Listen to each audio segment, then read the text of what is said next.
Friends, welcome to Anu's Kitchen. ഇന്ന് ഞാൻ തയ്യാറാക്കുന്നത് നീർദോശയും കടല മസാലയുമാണ്. നീർദോശ വളരെ ഈസി ആയിട്ട് തയ്യാറാക്കാൻ പറ്റുന്ന ഒരു ബ്രേക്ക്ഫാസ്റ്റ് ഐറ്റം ആണ്. ഇതിന്റെ കൂടെ ഒരു വെള്ളക്കടല മസാലയാണ് സൈഡ് ഡിഷ് ആയിട്ട് തയ്യാറാക്കുന്നത്. ഇത് ബ്രേക്ക്ഫാസ്റ്റിന് മാത്രമല്ല ഡിന്നറിനും തയ്യാറാക്കാൻ പറ്റുന്ന ഒരു കോമ്പിനേഷൻ ആണ്. അപ്പോൾ നമുക്ക് നല്ല ടേസ്റ്റി ആയിട്ടുള്ള നീർദോശയും കടല മസാലയും തയ്യാറാക്കാം.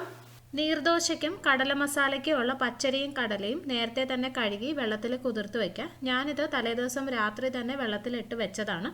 നീർദോശയ്ക്കായിട്ട് ഞാൻ എടുത്തിരിക്കുന്നത് 1 കപ്പ് ഇഡ്ഡലി റൈസ് ആണ്. ഇഡ്ഡലി റൈസിന് പകരം നിങ്ങൾക്ക് സാധാരണ പച്ചരി ഉപയോഗിക്കാം, അല്ലെങ്കിൽ സോന മസൂരി റൈസ് ഉപയോഗിക്കാം. ഇത് 3 ആയാലും നല്ലതാണ്. ഈ നീർദോശയ്ക്കുള്ള അരി എപ്പോഴും മിനിമം 4 മണിക്കൂറെങ്കിലും കുതിർത്ത് വയ്ക്കണം. തലേദിവസം കുതിർത്ത് വെച്ചാൽ അതാണ് ഏറ്റവും നല്ലത്. അപ്പോൾ നമുക്ക് നന്നായിട്ട് അരച്ചെടുക്കാൻ പറ്റും. അപ്പോൾ നമുക്ക് ആദ്യം കടല മസാല തയ്യാറാക്കാം. 1 കപ്പ് വെള്ളക്കടലയാണ് എടുത്തിട്ടുള്ളത്. ഇത് നമുക്കൊരു കുക്കറിലിട്ടിട്ട് വേവിച്ചെടുക്കാം. അപ്പോൾ ഒരു കുക്കറിലേക്ക് ഈ കടല ചേർത്ത് കൊടുക്കാം.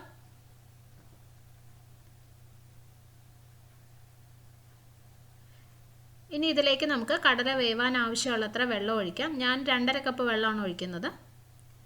ഇതിലേക്ക് ആവശ്യത്തിന് ഉപ്പ് ചേർത്ത് കൊടുക്കാം. ഇതിന് കുക്കർ അടച്ച് മീഡിയം ഫ്ലെയിമിലിട്ട് 3 വിസിലും അതിനുശേഷം തീ കുറച്ച് ലോ ഫ്ലെയിമിൽ 5 മിനിറ്റും കൂടി വെക്കുമ്പോൾ കടല കറക്റ്റായിട്ട് വെന്ത് കിട്ടും. ഇത് ഒത്തിരി അങ്ങ് വെന്ത് ഉടഞ്ഞു പോകരുത്. അപ്പോൾ നമുക്കിത് വേവാൻ വെക്കാം. കടല വേവുന്ന സമയം കൊണ്ട് നമുക്ക് മസാലയ്ക്ക് വേണ്ട സാധനങ്ങളൊക്കെ അരിഞ്ഞെടുക്കാം. ഒരു വലിയ സവാള വേണം, ഒരു ചെറിയ കഷ്ണം ഇഞ്ചി, 2 വലിയ അല്ലി വെളുത്തുള്ളി, ഒരു മീഡിയം സൈസിലുള്ള തക്കാളി, പിന്നെ കുറച്ച് മല്ലിയിലയും വേണം. ഞാൻ ഈ മസാല കുറച്ച് ജീരകപ്പൊടിയൊക്കെ ചേർത്തിട്ട് ഒരു നോർത്ത് ഇന്ത്യൻ സ്റ്റൈലിലാണ് തയ്യാറാക്കുന്നത്. അപ്പോൾ അതുകൊണ്ടാണ് മല്ലിയില എടുത്തത്. അപ്പോൾ നമുക്കിതെല്ലാം തൊലിയൊക്കെ കളഞ്ഞ് കഴുകിയതിന് ശേഷം അരിഞ്ഞെടുക്കാം. ഇഞ്ചിയും വെളുത്തുള്ളിയും മാത്രം നന്നായിട്ടൊന്ന് ചതച്ചെടുക്കണം.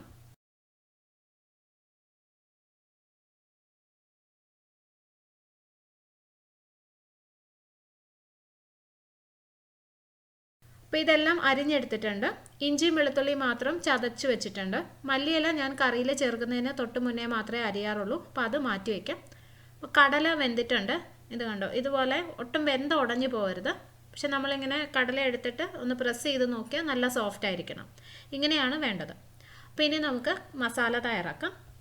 ഒരു പാനിലേക്ക് കുറച്ച് എണ്ണ ഒഴിക്കുക. ഞാൻ വെളിച്ചെണ്ണയാണ് ഉപയോഗിക്കുന്നത്. നിങ്ങൾക്ക് ഇഷ്ടമുള്ള എണ്ണ ഉപയോഗിക്കാം. എണ്ണ ചൂടാകുമ്പോൾ അതിനകത്തേക്ക് അരിഞ്ഞു വെച്ചിരിക്കുന്ന സവോള ചേർക്കാം. അതിൻ്റെ കൂടെ ഇഞ്ചി വെളുത്തുള്ളി ചതച്ചത് ചേർക്കാം. പിന്നെ ഞാൻ നേരത്തെ പറയാൻ വിട്ടുപോയതാണ്, ഒരു പച്ചമുളക് ചേർക്കണം. ഇനി നമുക്കിതൊന്ന് വഴറ്റി കൊടുക്കാം. സവോള നന്നായി വാടി വരണം. ചെറുതായിട്ടൊന്ന് നിറം മാറാൻ തുടങ്ങണം. പിന്നെ ഇഞ്ചിയുടെയും വെളുത്തുള്ളിയുടെയും പച്ചമണം മാറുകയും വേണം. ഇപ്പോൾ സവോള ചെറുതായിട്ട് നിറം മാറിയിട്ടുണ്ട്. ഇഞ്ചിയുടെയും വെളുത്തുള്ളിയുടെയും പച്ചമണം മാറിയിട്ടുമുണ്ട്. ഇനി ഇതിലേക്ക് പൊടികൾ ചേർക്കാം. 1/2 ടീസ്പൂൺ മഞ്ഞൾപ്പൊടി, 2 ടീസ്പൂൺ കാശ്മീരി മുളക് പൊടി, 2 ടീസ്പൂൺ മല്ലിപ്പൊടി, 3/4 ടീസ്പൂൺ ഗരം മസാല, 1/4 ടീസ്പൂൺ ജീരകം വറുത്ത് പൊടിച്ചത്. ഇനി പൊടികളുടെ പച്ചമണം മാറുന്നത് വരെ ഒന്ന് വഴറ്റി കൊടുക്കാം. ഇപ്പോൾ പൊടികളൊക്കെ നന്നായിട്ട് മൂത്തിട്ടുണ്ട്. ഇനി ഇതിലേക്ക് തക്കാളി അരിഞ്ഞത് ചേർക്കാം. നന്നായിട്ടൊന്ന് ഇളക്കി കൊടുക്കുക. ഇത് നമുക്ക് കുറച്ച് നേരം ഒന്ന് അടച്ചു വെച്ച് വേവിക്കണം. തക്കാളി നന്നായിട്ട് വെന്ത് ഉടഞ്ഞു വരണം. ഇതിൽ നമ്മൾ നേരത്തെ തന്നെ പൊടികളൊക്കെ ചേർത്തിരിക്കുന്ന കാരണം വെള്ളം ഒഴിക്കാതെ അടച്ചു വെച്ച് കഴിഞ്ഞാൽ ചിലപ്പോൾ അത് കരിഞ്ഞു പോകും. അപ്പോൾ അതുകൊണ്ട് ഇതിനകത്തോട്ട് ഒരു 2 ടേബിൾ സ്പൂൺ വെള്ളം ഒഴിച്ചിട്ട് അടച്ചു വെച്ച് വേവിക്കാം.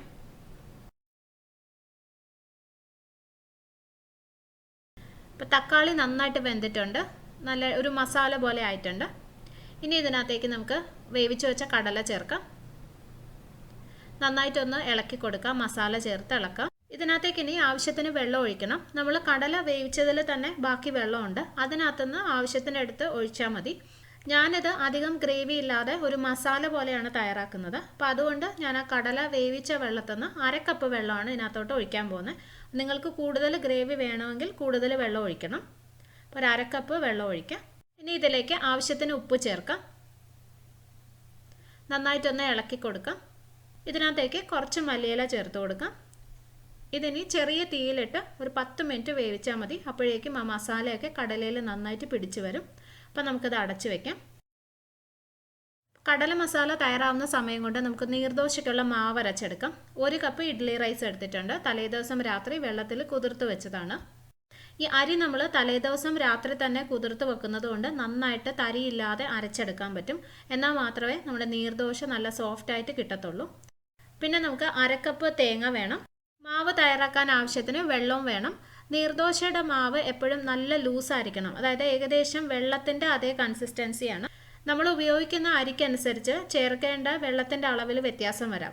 ഞാൻ ഇഡ്ഡലി റൈസാണ് എടുത്തത്, നിങ്ങൾ സോണ മസൂരി റൈസാണ് ഉപയോഗിക്കുന്നതെങ്കിൽ ആ ഒരു വ്യത്യാസം വരും. അപ്പോൾ ആദ്യം നമുക്ക് തേങ്ങയും അരിയും കൂടി നന്നായിട്ടൊന്ന് അരച്ചെടുക്കാം. ഒരു മിക്സിയുടെ ജാറിലേക്ക് അരി ചേർത്ത് കൊടുക്കാം.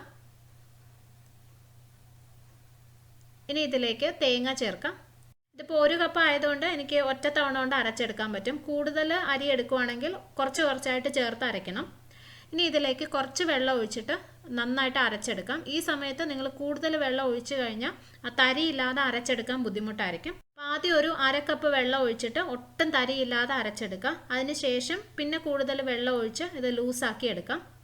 ഞാനൊരു 1/2 കപ്പ് വെള്ളം ഇതിനകത്തോട്ട് ഒഴിച്ചു. നിങ്ങൾ അരച്ച് തുടങ്ങുമ്പോൾ വെള്ളം കുറവായിട്ട് തോന്നിയാൽ ആ സമയത്ത് കുറച്ചും കൂടി ഒഴിച്ചു കൊടുത്താൽ മതി. ഞാനിവിടെ മാവ് അരച്ചെടുത്തിട്ടുണ്ട്. ഇതുപോലെ ഒട്ടും തരിയില്ലാതെ അരച്ചെടുക്കണം, അത് വളരെ പ്രധാനപ്പെട്ട കാര്യമാണ്. എന്നാൽ മാത്രമേ നീർദോശ നമുക്ക് കറക്റ്റായിട്ട് ചുട്ടെടുക്കാൻ പറ്റുള്ളൂ. ഇപ്പോൾ ഇതുപോലെ നല്ല തിക്കായിട്ടാണ് ഇരിക്കുന്നത്. ഇതിനകത്തോട്ട് നമുക്കിനി ആവശ്യത്തിന് വെള്ളം ഒഴിച്ചിട്ട് നല്ല ലൂസാക്കി എടുക്കണം. കുറച്ചായിട്ട് വെള്ളം ഒഴിക്കണം. ഒരുപാട് ഒഴിച്ചിട്ട് ആവശ്യത്തിൽ കൂടുതൽ ലൂസായി പോയി കഴിഞ്ഞാൽ പിന്നെ നമുക്കൊന്നും ചെയ്യാൻ പറ്റില്ല. അപ്പോൾ ഇതിനകത്തേക്ക് ഞാൻ ആദ്യം ഒരു 1/2 കപ്പ് വെള്ളം ഒഴിക്കാൻ പോവാണ്. 1/2 കപ്പ് വെള്ളം ഒഴിച്ചു. ഇനി ഇതൊന്ന് ഇളക്കി നോക്കാം. ഇപ്പോൾ ഇതൊരു അപ്പത്തിൻ്റെ മാവിനേക്കാളും കുറച്ചും കൂടി ലൂസായാണ് ഇരിക്കുന്നത്. അപ്പോൾ ഇതിനകത്തേക്ക് നമുക്ക് കുറച്ചായിട്ട് വെള്ളം ഒഴിച്ചിട്ട് നല്ല ലൂസാക്കി എടുക്കാം. ഞാൻ നേരത്തെ പറഞ്ഞ പോലെ വെള്ളത്തിൻ്റെ അതേ പരുവത്തിലായിരിക്കണം മാവ്. അപ്പോൾ മാവ് ഞാൻ ആവശ്യത്തിന് വെള്ളം ഒഴിച്ച് നല്ല ലൂസാക്കി എടുത്തിട്ടുണ്ട്. ഇതിനകത്തേക്ക് അരയ്ക്കാനും പിന്നെ അവസാനം ലൂസാക്കാനും കൂടി ഞാൻ 2.25 കപ്പ് വെള്ളമാണ് ഉപയോഗിച്ചത്. 3 കപ്പ് എടുത്തിട്ടുണ്ടായിരുന്നു, അതിനകത്തുനിന്ന് 2.25 കപ്പ് വെള്ളം ഉപയോഗിച്ചിട്ടുണ്ട്. നമ്മൾ ആദ്യമൊക്കെ നീർദോശ ഉണ്ടാക്കുമ്പോൾ ഇതിൻ്റെ പരുവം കറക്റ്റ് ആണോ എന്നുള്ളത് സംശയം തോന്നാം. അപ്പം എന്ത് ചെയ്യണമെന്ന് വെച്ചാൽ ഞാനിപ്പോൾ 2.25 കപ്പ് വെള്ളമാണല്ലോ ഉപയോഗിച്ചത്. ഇപ്പോൾ 2 കപ്പ് വെള്ളം ഒഴിച്ചിട്ട് നിർത്തണം. അത് കഴിഞ്ഞ് നിങ്ങളൊരു ദോശ ചുട്ട് നോക്കുക. ആ ദോശ നമ്മൾ കഴിക്കുമ്പം നല്ല സോഫ്റ്റായിട്ടാണ് ഇരിക്കുന്നതെങ്കിൽ അത് കറക്റ്റാണ്. അതല്ല ദോശ കുറച്ച് കട്ടിയായിട്ട് തോന്നിക്കഴിഞ്ഞാൽ കൂടുതൽ വെള്ളം ചേർക്കണമെന്നാണ്. അപ്പോൾ ഒരു 1/4 കപ്പ് വെള്ളവും കൂടി ചേർത്തൊന്ന് മിക്സ് ചെയ്ത് നോക്കാം. അപ്പോൾ അങ്ങനെ ചെയ്യുന്നതാണ് നല്ലത്. അപ്പോൾ നമുക്കിനി ഇതിനകത്തേക്ക് ആവശ്യത്തിന് ഉപ്പ് ചേർത്ത് കൊടുക്കാം. എന്നിട്ട് നന്നായിട്ടൊന്ന് ഇളക്കി കൊടുക്കുക. അപ്പോൾ ഈ മാവ് റെഡി ആയിട്ടുണ്ട്. ഇത് നമുക്കിനി പൊങ്ങാനൊന്നും വെക്കേണ്ട ആവശ്യമില്ല, ഇപ്പം തന്നെ ദോശ ചുട്ടെടുക്കാം. നമ്മുടെ കടല മസാലയും റെഡി ആയിട്ടുണ്ട്. ഇത് കുറച്ച് ഡ്രൈ ആയിട്ടുള്ളൊരു മസാലയാണ്. അപ്പോൾ ഇത് അടച്ച് മാറ്റി വയ്ക്കാം. ഇനി നീർദോശ തയ്യാറാക്കാം. നീർദോശ തയ്യാറാക്കാൻ വേണ്ടിയിട്ട് ഞാനൊരു പാൻ വെച്ചിട്ടുണ്ട്. ഇതുപോലെ സൈഡുള്ള പാൻ നോക്കി എടുക്കണം, അല്ലെങ്കിൽ നല്ല ലൂസായിട്ടുള്ള മാവായതുകൊണ്ട് നമ്മളത് ഒഴിക്കുമ്പോൾ പുറത്തേക്ക് പോകും. അപ്പോൾ ഇതുപോലെ കുറച്ച് കുഴിയുള്ള പാനാണ് നല്ലത്. ഈ പാൻ നന്നായിട്ട് ചൂടായതിന് ശേഷം മാത്രമേ നമ്മൾ ഇതിനകത്തോട്ട് മാവ് ഒഴിക്കാവുള്ളൂ. അത് ഒഴിക്കുമ്പോൾ തന്നെ അതിനകത്ത് ഇങ്ങനെ കുമിളകൾ വരണം, എന്നാൽ മാത്രമേ നമുക്ക് നീർദോശ കറക്റ്റായിട്ട് ചുട്ടെടുക്കാൻ പറ്റുള്ളൂ. പാൻ നന്നായിട്ട് ചൂടായിട്ടുണ്ട്. മാവ് ഒഴിക്കുന്നതിന് മുന്നേ ഓരോ തവണയും അതിങ്ങനെ നന്നായിട്ട് കലക്കിയതിന് ശേഷം മാത്രം ഒഴിക്കാം. പാനിൻ്റെ സൈഡിൽ നിന്ന് ആദ്യം ഒഴിക്കണം. ഇതുപോലെ ഇങ്ങനെ ചുറ്റിച്ചൊഴിക്കാം. എന്നിട്ട് പെട്ടെന്ന് തന്നെ പാൻ ഒന്ന് ചുറ്റിച്ചു കൊടുക്കുമ്പോൾ അത് കറക്റ്റായിട്ട് സ്പ്രെഡായി കിട്ടും. ഇത് ഒഴിക്കുമ്പോൾ തന്നെ കണ്ടോ നന്നായിട്ട് ഇങ്ങനെ കുമിളകൾ വന്നില്ലേ, അങ്ങനെയാണ് വേണ്ടത്. അപ്പോൾ ഇത് നമുക്കിനി അടച്ചു വെച്ച് വേവിക്കാം. തിരിച്ചൊന്നും ഇടേണ്ട ആവശ്യമില്ല. അടച്ചു വെച്ചില്ലെങ്കിൽ ഇതിൻ്റെ മുകളിൽ ഡ്രൈ ആയി പോവും. അപ്പോൾ ഇത് അടച്ചു വെച്ചിട്ട് മീഡിയം ഫ്ലെയിമിലിട്ട് കറക്റ്റ് 30 സെക്കൻഡ് ആകുമ്പോൾ ദോശ വെന്ത് കിട്ടും. നമുക്കിത് തുറന്ന് നോക്കാം. ഇതുണ്ടോ, ഇതിൻ്റെ പാനിൻ്റെ സൈഡിൽ നിന്ന് ഇങ്ങനെ വിട്ട് വന്നിട്ടുണ്ട്. അപ്പോൾ കറക്റ്റായിട്ട് ദോശ വെന്തിട്ടുണ്ട്. അപ്പോൾ നമുക്കിത് ഒരു സൈഡിൽ നിന്ന് പതുക്കെ ഇങ്ങനെ ഇളക്കി കൊടുക്കാം. എന്നിട്ട് കൈവച്ച് തന്നെ ഇങ്ങനെ മടക്കിയെടുക്കാം. ഒരു ട്രയാങ്കിൾ ഷേപ്പിൽ മടക്കാം ഇതുപോലെ. എന്നിട്ടതൊരു പാത്രത്തിലോട്ട് മാറ്റി വയ്ക്കാം. ഞാൻ നേരത്തെ പറഞ്ഞ പോലെ നിങ്ങൾക്ക് മാവിൻ്റെ കൺസിസ്റ്റൻസിയിൽ സംശയം ഉണ്ടെങ്കിൽ ഈ ദോശ ഒന്ന് കഴിച്ചു നോക്കാം. അപ്പോൾ അത് നല്ല സോഫ്റ്റായിട്ടാണ് ഇരിക്കുന്നതെങ്കിൽ ആ മാവ് കറക്റ്റാണ്. അതല്ല കുറച്ച് കട്ടിയായിട്ട് തോന്നിക്കഴിഞ്ഞാൽ മാവിലോട്ട് കുറച്ചും കൂടി വെള്ളം ഒഴിച്ചിട്ട് അതൊന്ന് ലൂസാക്കി എടുക്കണം. ഇതിപ്പോൾ കറക്റ്റാണ്. അപ്പോൾ ഞാൻ കൂടുതൽ വെള്ളം ഒഴിക്കുന്നില്ല. പിന്നെ നമ്മൾ അടുത്ത ദോശ ഉണ്ടാക്കി കഴിഞ്ഞാൽ ഇതിൻ്റെ മുകളിൽ തന്നെ വെക്കരുത്, അത് തമ്മിൽ ഒട്ടിപ്പിടിക്കും. കുറച്ചൊന്ന് ചൂട് മാറിക്കഴിഞ്ഞതിന് ശേഷം ഒരുമിച്ച് ഇങ്ങനെ അടുക്കി വെച്ചാൽ മതി. അപ്പോൾ നമുക്ക് ഇതുപോലെ തന്നെ അടുത്ത ദോശയും ചുട്ടെടുക്കാം. പാനിൻ്റെ സൈഡിൽ നിന്ന് ഇങ്ങനെ ചുറ്റിച്ചൊഴിക്കാം. എന്നിട്ട് പെട്ടെന്ന് തന്നെ പാൻ ഒന്ന് ചുറ്റിച്ചു കൊടുക്കാം. നന്നായിട്ട് കുമിളകൾ വന്നിട്ടുണ്ടെങ്കിൽ മാവ് കറക്റ്റാണ്. ഇനി ഇത് നമുക്ക് അടച്ചു വെച്ച് 30 സെക്കൻഡ് മീഡിയം ഫ്ലെയിമിലിട്ട് കുക്ക് ചെയ്യാം. അപ്പോൾ ഇത് റെഡി ആയിട്ടുണ്ട്. ഒരറ്റത്തുനിന്ന് പതുക്കെ ഇങ്ങനെ ഇളക്കിയിട്ട് ഒരു ട്രയാങ്കിൾ ഷേപ്പിൽ മടക്കിയെടുക്കാം. അപ്പോൾ ഇതുപോലെ തന്നെ നമുക്ക് ബാക്കിയുള്ള നീർദോശയും തയ്യാറാക്കാം.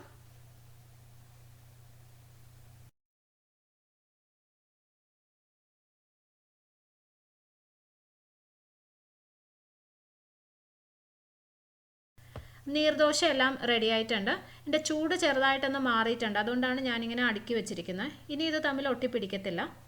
അപ്പോൾ ഇത് നല്ല സോഫ്റ്റ് ആയിട്ടുള്ള നീർദോശയാണ്, പേപ്പർ പോലെയാണ് ഇരിക്കുന്നത്. അപ്പോൾ നിങ്ങൾ തീർച്ചയായിട്ടും ഇത് തയ്യാറാക്കി നോക്കണം. മാവിൻ്റെ പരുവം കറക്റ്റ് ആയി കഴിഞ്ഞാൽ വളരെ എളുപ്പത്തിൽ നമുക്ക് നീർദോശ തയ്യാറാക്കാം. പിന്നെ ഞാൻ ഈ നീർദോശ ഫോട്ടോ എടുക്കാൻ വേണ്ടിയിട്ട് ഒരു വാഴയിലയിലാണ് വെച്ചത്. ഇതുപോലെ ഒരു വാഴയില വട്ടത്തിൽ മുറിച്ചിട്ട് അതിനകത്താണ് വെച്ചത്. ഇതിപ്പോൾ ഞാൻ ഫ്രിഡ്ജിൽ വെച്ച വാഴയില ആയതുകൊണ്ടാണ് ഈ കളറിലിരിക്കുന്നത്. അപ്പോൾ ആ ചൂട് ദോശ വാഴയിലയിൽ കുറച്ച് നേരം ഒന്ന് ഇരുന്ന് കഴിഞ്ഞപ്പോൾ ആ ദോശയിൽ ആ ഇലയുടെ ഒരു ടേസ്റ്റ് നന്നായിട്ട് വന്നു. അപ്പോൾ അതെനിക്ക് ഒത്തിരി ഇഷ്ടപ്പെട്ടു. അപ്പോൾ ഞാനതുകൊണ്ട് ഈ ദോശയെല്ലാം ഒരു കാസറോളിലാക്കിയിട്ട് ഈ വാഴയില വെച്ച് തന്നെ ഇതൊന്ന് മൂടി വെക്കാൻ പോവാണ്. കുറച്ച് നേരം ഒരു 10-15 മിനിറ്റ് അങ്ങനെ ഇരുന്നോട്ടെ. അപ്പോൾ അതിൻ്റെ ഒരു ഫ്ലേവർ വരുമ്പോൾ ശരിക്കും നല്ലൊരു ടേസ്റ്റ് ഉണ്ട്. അപ്പോൾ ഞാനിതൊരു ടിപ്പ് പറഞ്ഞു എന്നേ ഉള്ളൂ. നിങ്ങൾക്ക് വാഴയില കിട്ടുമെങ്കിൽ ഇതൊന്ന് ചെയ്ത് നോക്കൂ. അപ്പോൾ ഇത് കുറച്ച് നേരം ഒന്ന് അടച്ചു വെക്കാം. അപ്പോൾ നിങ്ങളെല്ലാവരും നീർദോശയും കടല മസാലയും തയ്യാറാക്കി നോക്കണം. നല്ലൊരു കോമ്പിനേഷനാണ്. വളരെ എളുപ്പത്തിൽ നമുക്ക് തയ്യാറാക്കാനും പറ്റും. ചെയ്ത് നോക്കിയിട്ട് ഇഷ്ടപ്പെട്ടാൽ എനിക്ക് കമൻറ്റ് ചെയ്യാനും വീഡിയോ ഷെയർ ചെയ്യാനും മറക്കരുത്. ചാനൽ സബ്സ്ക്രൈബ് ചെയ്തിട്ടില്ലാത്തവരുണ്ടെങ്കിൽ ചെയ്യാനും മറക്കരുത്. ഇനി നമുക്ക് വേറൊരു നല്ല റെസിപ്പിയായിട്ട് കാണാം. Thank you for watching Anu's kitchen.